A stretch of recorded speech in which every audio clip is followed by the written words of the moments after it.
ಪರಪ್ಪನ ಅಗ್ರಹಾರ ಜೈಲಿನಲ್ಲಿ ದಾಸ ಸೆರೆವಾಸವನ್ನು ಅನುಭವಿಸುತ್ತಿದ್ದಾರೆ. ಇನ್ನು ಸಹ ಕೈದಿಗಳ ಮೇಲೆ ದರ್ಶನ್ ಹಲ್ಲೆ ಮಾಡಿದ್ದಾರೆ ಎನ್ನುವಂತಹ ವಿಚಾರಕ್ಕೆ ಇದೀಗ ಟ್ವಿಸ್ಟ್ ಸಿಕ್ಕಿದೆ. ಪರಪ್ಪನ ಅಗ್ರಹಾರ ಜೈಲಿನಲ್ಲಿ ದಾಸ ಸೆರೆವಾಸ, ಸಹ ಕೈದಿಗಳ ಮೇಲೆ ದರ್ಶನ್ ಹಲ್ಲೆ ವಿಚಾರಕ್ಕೆ ಟ್ವಿಸ್ಟ್ ಸಿಕ್ಕಿದೆ. ಜೈಲು ಸೂಪರಿಂಟೆಂಡೆಂಟ್ ಅವರಿಂದ ವರದಿ ಸಲ್ಲಿಕೆಯಾಗಿದೆ. ಜೈಲು ಸೂಪರಿಂಟೆಂಡೆಂಟ್ ಎಸ್ಪಿ ಅಂಶುಕುಮಾರ್ ವರದಿಯನ್ನ ಸಲ್ಲಿಕೆ ಮಾಡಿದ್ದಾರೆ ಎಡಿಜಿಪಿ ದಯಾನಂದ್ ಅವರಿಗೆ.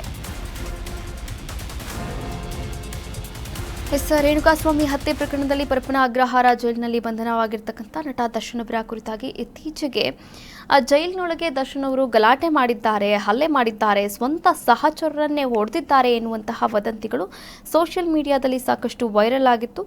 ಇನ್ನು ಈ ಒಂದು ವಿಚಾರಕ್ಕೆ ಸಂಬಂಧಪಟ್ಟಂತೆ ನೋಡಿ, ಸಂಪೂರ್ಣ ಆರೋಪಗಳು ನಕಲಿ, ಆಧಾರರಹಿತ ಹಾಗೆ ದುರುದ್ದೇಶದಿಂದ ಸೃಷ್ಟಿ ಮಾಡಿದಂತಹ ವದಂತಿಗಳು ಅಂತ ಕೂಡ ಈಗಾಗಲೇ ಕೆಲವೊಬ್ಬರು ಹೇಳಿಕೆಯನ್ನು ನೀಡಿರುವಂಥದ್ದು. ಆ ಬಗ್ಗೆಯೂ ಕೂಡ ಮಾತನಾಡ್ತಾ ಹೋಗೋಣ, ಹಾಗೆ ಮಾಹಿತಿಯನ್ನು ನೋಡ್ತಾ ಹೋಗೋಣ. ಇದೀಗ ಜೈಲಿನ superintendent SP Anshu Kumar ADGP Dayanand ಅವರಿಗೆ ರಿಪೋರ್ಟ್ ಅನ್ನು ಕೂಡ ಸಲ್ಲಿಕೆ ಮಾಡಿದ್ದಾರೆ. ಸಹ ಕೈದಿಗಳ ಮೇಲೆ ದರ್ಶನ್ ಹಲ್ಲೆ ಮಾಡಿದ್ದಾರೆ ಎನ್ನುವಂತಹ ವಿಚಾರಕ್ಕೆ ಸಂಬಂಧಪಟ್ಟ ಹಾಗೆ ಆರೋಪಿಗಳ ಮೇಲೆ ಹಲ್ಲೆ ಮಾಡಿದ್ದ ಬಗ್ಗೆ ತನಿಖೆಯನ್ನ ಕೂಡ ನಡೆಸಲಾಯಿತು. ದರ್ಶನ್ ಬ್ಯಾರಕ್ ಬಳಿ ಭದ್ರತೆಗಿದ್ದವರ ವಿಚಾರಣೆಯನ್ನ ಕೂಡ ಮಾಡಲಾಯಿತು. 3 ಪಾಳಿಯಲ್ಲಿರ್ತಕ್ಕಂಥ 6 ಸಿಬ್ಬಂದಿಗಳ ವಿಚಾರಣೆಯನ್ನ ಕೂಡ ಮಾಡಿ 6 ಸಿಬ್ಬಂದಿಗಳನ್ನ ವಿಚಾರಣೆ ಮಾಡಿದ್ದಾರೆ ಈಗಾಗಲೇ ಅಂಶುಕುಮಾರ್ ಅವರು. ಭದ್ರತೆಗಿದ್ದಂತಹ ವೇಳೆ ಯಾವುದೇ ಗಲಾಟೆಗಳು ನಡೆದಿಲ್ಲ, ಹಲ್ಲೆಯೂ ನಡೆದಿಲ್ಲ, ಗಲಾಟೆ ಬಗ್ಗೆ ನಮ್ಮ ಗಮನಕ್ಕೂ ಇಲ್ಲ ಅಂತ ಸಿಬ್ಬಂದಿಗಳು ಕೂಡ ಹೇಳಿರುವಂಥದ್ದು. 3 ಪಾಳಿಯಲ್ಲಿರ್ತಕ್ಕಂಥ 6 ಸಿಬ್ಬಂದಿಗಳು ಅದೇ ಹೇಳಿಕೆಯನ್ನು ನೀಡಿದ್ದಾರೆ. ಗಲಾಟೆಯಾದ ಬಗ್ಗೆ ನಮಗೆ ಯಾವುದೇ ದೂರನ್ನ ಕೂಡ ನೀಡಿಲ್ಲ, ಬ್ಯಾರಕ್ನಲ್ಲಿದ್ದವರು ಕೂಡ ಕೊಟ್ಟಿಲ್ಲ ಯಾವುದೇ ದೂರನ್ನ ಅಂತ ಸಿಬ್ಬಂದಿಗಳು ಹೇಳಿಕೆಯನ್ನ ನೀಡಿರುವಂಥದ್ದು. ಅಂಶುಕುಮಾರ್ ಅವರಿಗೆ ಈ ಒಂದು ಮಾಹಿತಿಯನ್ನ ಕಲೆಕ್ಟ್ ಮಾಡಿ ಅಂಶುಕುಮಾರ್ ಅವರು ದಯಾನಂದ್ ಅವರಿಗೂ ಕೂಡ ತಲುಪಿಸಿದ್ದಾರೆ. ದರ್ಶನ್ ಅವರು ಹಲ್ಲೆ ಮಾಡಿದ್ದಾರೆ, ಹಾಗೆ ಜೈಲಿನಲ್ಲಿ ಗಲಾಟೆ ಮಾಡ್ತಾ ಇದ್ದಾರೆ, ಪ್ರತಿಯೊಂದು ವಿಚಾರಕ್ಕೂ ಕೂಡ ಕೋಪ ಮಾಡ್ಕೊಳ್ತಾರೆ, ಹೀಗೆ ಸಾಕಷ್ಟು ವಿಚಾರಗಳು ಕೂಡ ಸಾಕಷ್ಟು ವದಂತಿಗಳು ಹಬ್ಬುತ್ತಾ ಇತ್ತು ಅಂತಲೇ ಹೇಳ್ಬೋದು.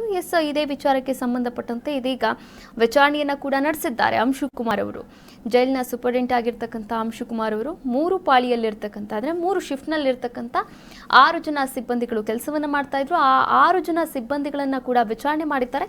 ಈ ವಿಚಾರಣೆಯ ವೇಳೆ ಅವರೆಲ್ಲರೂ ಕೂಡ ಹೇಳಿರೋದು ಒಂದೇ, ನಾವಿರೋವಂಥ ಸಂದರ್ಭದಲ್ಲಿ ಯಾವುದೇ ಗಲಾಟೆ ನಡೆದಿಲ್ಲ ಸರ್, ಹಲ್ಲೆಯೂ ಕೂಡ ಮಾಡಿಲ್ಲ, ಈ ಗಲಾಟೆ ಬಗ್ಗೆ ನಮಗೂ ಕೂಡ ಗಮನಕ್ಕೆ ಬಂದಿಲ್ಲ, ಯಾವುದೇ ಸಿಬ್ಬಂದಿಗಳು ಕೂಡ ಹೇಳಿಲ್ಲ ಎನ್ನುವಂತಹ ವಿಚಾರಗಳನ್ನು ಅಲ್ಲಿ ಬಹಿರಂಗಗೊಳಿಸಿರುವಂಥದ್ದು. ದರ್ಶನ್ ಅಂಡ್ ಟೀಮ್ ನಾರ್ಮಲ್ ಆಗಿದ್ದಾರೆ. ದರ್ಶನ್ ಬ್ಯಾರಕ್ನಲ್ಲಿದ್ದಂತಹ ಜೊತೆಗಾರರು ಸಹ ಸಿಬ್ಬಂದಿ ಬಳಿ ತುಟಿಕ್ ಪಿಟಿಕ್ ಅಂತ ಅಂತಿಲ್ಲ. ಡೆವಿಲ್ ಚಿತ್ರ ಸಕ್ಸಸ್ ಬಗ್ಗೆ ಸಿಬ್ಬಂದಿ ಜೊತೆ ಚರ್ಚೆಯನ್ನು ಕೂಡ ಮಾಡಿದ್ದಾರಷ್ಟೇ, ಚಿತ್ರ ಹಿಟ್ ಆಗುವ ಬಗ್ಗೆ ಹೇಳಿದ್ರು ಅಷ್ಟೇ ಸರ್. ಅಂಶುಕುಮಾರ್ಗೆ ಈ ಬಗ್ಗೆ ಮಾಹಿತಿಯನ್ನು ನೀಡಿದ್ದಾರೆ ಸಿಬ್ಬಂದಿಗಳು. ಇದೀಗ ಸಿಬ್ಬಂದಿ ಕೊಟ್ಟಿರುವಂತಹ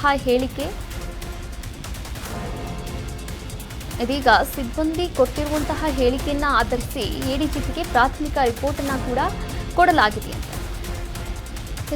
3 ಶಿಫ್ಟ್ನಲ್ಲಿರ್ತಕ್ಕಂಥ 6 ಜನ ಸಿಬ್ಬಂದಿಗಳು ಹೇಳಿಕೆಯನ್ನು ನೀಡಿದ್ದಾರೆ. ನೋಡಿ, ದರ್ಶನ್ ಬ್ಯಾರಕ್ನಲ್ಲಿರ್ತಕ್ಕಂಥ ಜೊತೆಗಾರರು ಏನಿದ್ದಾರೆ ಅವರು ಸಹ ಚೆನ್ನಾಗೇ ಇದ್ದಾರೆ, ನಾರ್ಮಲ್ ಆಗಿದ್ದಾರೆ, ಎಲ್ಲರೂ ಹೇಗಿದ್ದಾರೋ ಹಾಗೇ ಇದ್ದಾರೆ.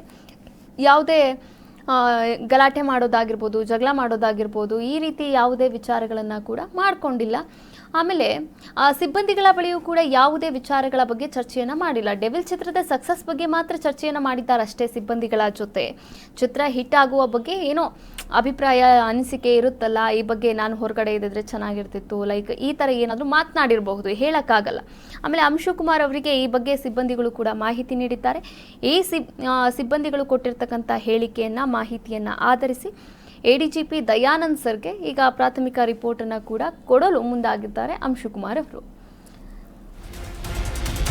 ಹಾಗಾದರೆ ಮೊನ್ನೆ ಅಷ್ಟೇ ದರ್ಶನ್ ಅವರು ಟಿವಿಗೋಸ್ಕರ ಒಂದು ಮನವಿಯನ್ನು ಕೂಡ ಸಲ್ಲಿಕೆ ಮಾಡಿದ್ರು. ಕೊನೆಗೂ ಕೂಡ ದರ್ಶನ್ ಬ್ಯಾರಕ್ಗೆ ಟಿವಿ ಭಾಗ್ಯ ಸಿಕ್ಕಿದೆ. ಕಾಟೇರನಿಗಾಗಿ ಬುಕ್ ಆಯಿತು ಹೊಸ ಟಿವಿ.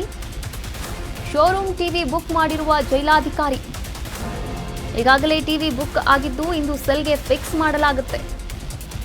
ಕೋರ್ಟ್ ಸೂಚನೆಯ ಬೆನ್ನಲ್ಲೇ ಹೊಸ ಟಿವಿ ಖರೀದಿಯನ್ನ ಮಾಡಲಾಗಿದೆ. ಇಂದು ದಚ್ಚು ಬ್ಯಾರಕ್ಗೆ ಟಿವಿ ಫಿಕ್ಸ್ ಮಾಡಲಿದ್ದಾರೆ ಸಿಬ್ಬಂದಿಗಳು. ಟಿವಿ ಸಿಕ್ಕಿದ್ರೂ ಕೂಡ ಸೀಮಿತ ಚಾನೆಲ್ ವೀಕ್ಷಣೆಗೆ ಮಾತ್ರ ಅವಕಾಶ ಇರುವಂಥದ್ದು.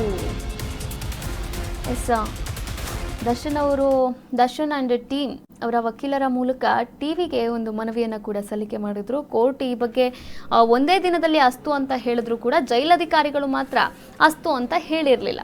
ಇದೇ ವಿಚಾರವಾಗಿ ಇದೀಗ ಕೊನೆಗೂ ಕೂಡ ದರ್ಶನ್ ಅವರಿಗೆ ಒಂದು ಹೊಸ ಟಿವಿ ಬುಕ್ ಆಗಿದೆಯಂತೆ. ಅದು ಶೋರೂಮ್ ಟಿವಿನೇ ಬುಕ್ ಮಾಡಿದ್ದಾರೆ ಜೈಲಾಧಿಕಾರಿಗಳು. ಇವತ್ತು ಕೂಡ ಫಿಕ್ಸ್ ಮಾಡ್ತಾ ಇದ್ದಾರೆ ಅವರ ಸೆಲ್ಗೆ. ಕೋರ್ಟ್ ಸೂಚನೆಯ ಬೆನ್ನಲ್ಲೇ ಹೊಸ ಟಿವಿ ಖರೀದಿಯನ್ನು ಮಾಡಲಾಗಿದೆ. ಇವತ್ತು ಸಿಬ್ಬಂದಿಗಳು ಕೂಡ ಫಿಕ್ಸ್ ಮಾಡ್ತಾರೆ. ಆದರೆ ಇಲ್ಲಿ ಮತ್ತೊಂದು ಟ್ವಿಸ್ಟ್ ಕೊಟ್ಟಿರುವಂಥದ್ದು ನೋಡಿ, ಸೀಮಿತವಾದಂತಹ ಚಾನೆಲ್, ಏನು ನ್ಯೂಸ್ ಇನ್ಫಾರ್ಮೇಷನ್ ಬೇಕು ಅಂದರೆ ನ್ಯೂಸ್ ಚಾನಲ್ನ ನೀವು ಹಾಕ್ಕೋಬೋದು ಎನ್ನುವಂತಹ ಏನಾದರೂ ಆರ್ಡರ್ ಏನಾದರೂ ಮಾಡಬಹುದು. ಯಾಕಂದರೆ ನ್ಯೂಸ್ ಚಾನೆಲ್ಸಲ್ಲೇ ಈಗ ಅವರ ಡೆವಿಲ್ ಮೂವಿದು ಯಾವುದಾದ್ರೂ ಪ್ರಮೋಷನ್ಸ್ ಆಗಿರ್ಬೋದು ಅಥವಾ ಅಭಿಮಾನಿಗಳು ಏನು ಎಲ್ಲ ಮಾಡ್ತಾ ಇದ್ದಾರೆ ಈ ಬಗ್ಗೆ ಗೊತ್ತಾಗೋದು. ಇಲ್ಲ ಅಂತಂದರೆ ಯೂಟ್ಯೂಬ್ ನೋಡೋಕೆ ಏನಾದರೂ ಅವಕಾಶ ಸಿಗ್ಬೋದು. ಒಟ್ಟಾರೆಯಾಗಿ ಟಿ ವಿ ಸಿಕ್ಕಿದ್ರೂ ಕೂಡ ಸೀಮಿತವಾದಂತಹ ಚಾನೆಲ್ ವೀಕ್ಷಣೆಗೆ ಮಾತ್ರ ಡೆವಿಲ್ ಆ್ಯಂಡ್ ಟೀಮ್ಗೆ ಅವಕಾಶವನ್ನು ನೀಡಿರುವಂಥದ್ದು.